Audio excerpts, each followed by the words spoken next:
to the word of God. Now, Judah finds herself in captivity to Nebuchadnezzar and the Chaldeans. But there are prophets among the people of Judah who are giving them false messages. Messages that do not come from the Lord, but they are speaking with authority as though God sent them with the message. And now Judah finds herself having been invaded now by Nebuchadnezzar twice. And both times captives have been taken away. However, there are some folks still left in Judah who are still holding out that God is not going to let Judah succumb to Nebuchadnezzar and the Chaldeans. And so in this 29th chapter, God shares with Jeremiah. He commands Jeremiah to write a letter, and write the letter to the captives who are already in Babylon. Verse 4 begins the message that the letter contains. This is what the Lord of heaven's armies, the God of Israel, says to all the captives he has exiled to Babylon from Jerusalem.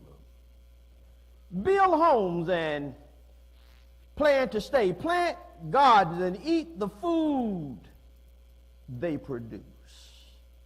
Marry and have children, then find spouses for them so that you may have many grandchildren. Multiply. Do not dwindle away. God says, I know some folk claiming to be speaking from me who've told you that you're going to be there a short time, but my message to you is I want you to settle down. You're going to be there a little while. So settle down, and I want you to live life there that you were supposed to be living in Judah.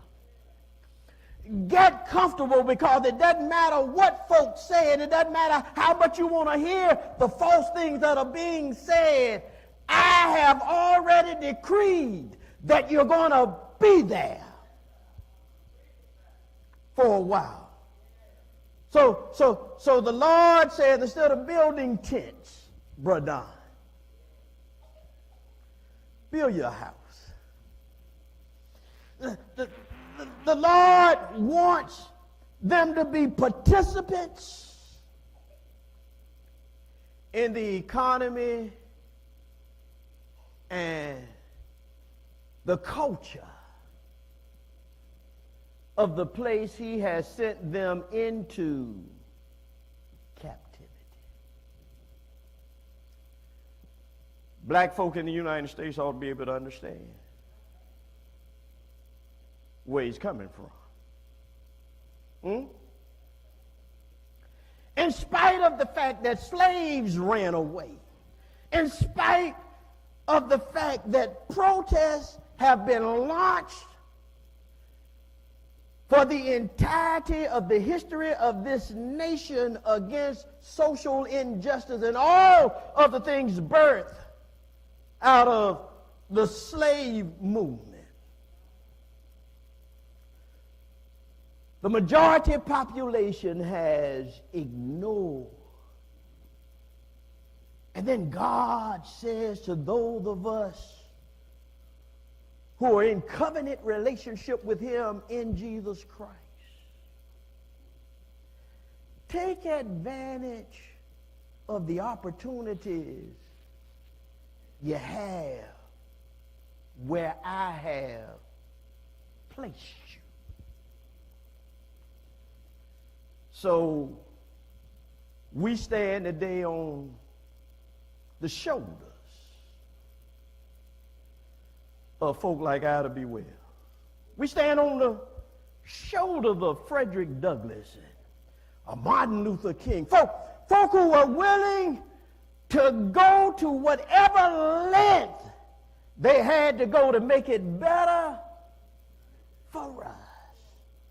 So when we don't take advantage of opportunities to be educated, when we don't take advantage of everything that God has blessed us to be able to take care of because of the efforts of others, we say to them